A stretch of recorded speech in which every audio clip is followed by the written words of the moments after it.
एक टाइम पर पाकिस्तान की गलियों में मंदिर की घंटियों और अजान की आवाजें गूंजती थीं। होली और दिवाली जैसे त्योहार सब मनाते थे। हिंदू और मुस्लिम एक ही मोहल्ले, खाना और हंसी मजाक शेयर करते थे। धर्म बस एक शेयर्ड आइडेंटिटी का एक पार्ट था। पर आज वो घंटियां ज्यादातर शांत हैं।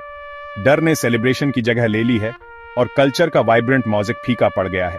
सिंक्रेटिक कल्चर, जिसने इस रीजन को डिफाइन किया था, उसे खत्म कर दिया गया है। उसकी जगह शक और बंटवारे ने ले ली है। ये नुकसान सिर्फ हिंदुओं का नहीं है, ये पाकिस्तान का नुकसान है। एक ऐसा देश जो अपनी डाइवर्सिटी मिटाने से छोटा हो गया है। पुराने मंदिरों पर खामोशी एक टूटे हुए वादे और फीकी पड़ती उम्मीद की डरावनी याद दिलाती है। 1947 में हिंदू पाकिस्तान की आबादी का 15% थे।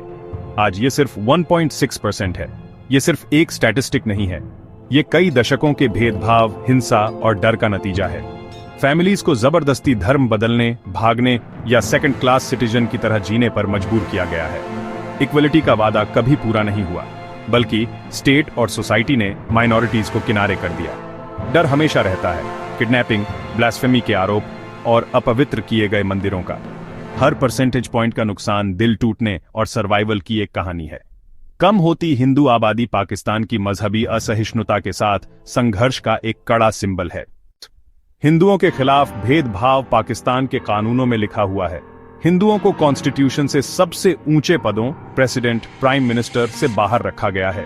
ये लीगल सीलिंग माइनॉरिटीज को बताती है कि वे कभी सच में बिलोंग नहीं करेंगे।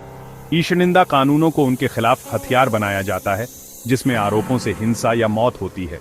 लीगल सिस्टम बहुत कम प्रोटेक्शन देता है, सोशल प्रेजुडिस को लीगलाइज करता है और प्रोसिक्यूशन को बढ़ावा देता है। पाकिस्तान के हिंदुओं के लिए लड़ाई सिर्फ कट्टरता के खिलाफ नहीं है, ये एक ऐसे सिस्टम के खिलाफ है जिसे उन्हें आउटसाइडर रखने के लिए डिजाइन किया गया है। सिंध में, जो पाकिस्तान की हिंदू कम्युनिटी का दिल है, यंग गर्ल्स की किडनैपिंग और जबरदस्ती धर्म परिवर्तन रूटीन है। पुलिस और कोर्ट अक्सर अपराधियों का साथ देते हैं, जिससे फैमिलीज बेबस हो जाती है। हर किडनैपिंग एक मैसेज है, आपकी बेटियां सेफ नहीं है।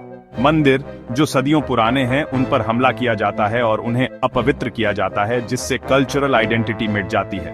ये अकेली घटनाएं नहीं है, ये कम्युनिटी की स्पिरिट को तोड़ने का एक कैंपेन है। दुनिया उनकी चीखें शायद ही कभी सुनती है, उनका दर्द इनविजिबल है। सिंध के हिंदुओं के लिए लाइफ, सेफ्टी और डिग्निटी के लिए एक डेली स्ट्रगल है।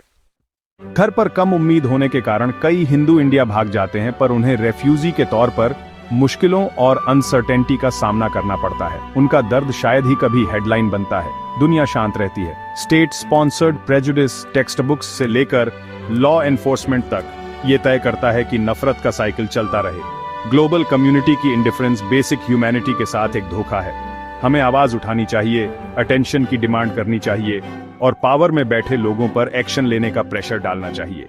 पाकिस्तान के हिंदुओं की लड़ाई हमारी कलेक्टिव कॉन्शियसनेस का एक टेस्ट है। अगर हम शांत रहते हैं तो हम सिर्फ एक कम्युनिटी ही नहीं, बल्कि अपनी ह्यूमैनिटी भी खोने का रिस्क लेते हैं।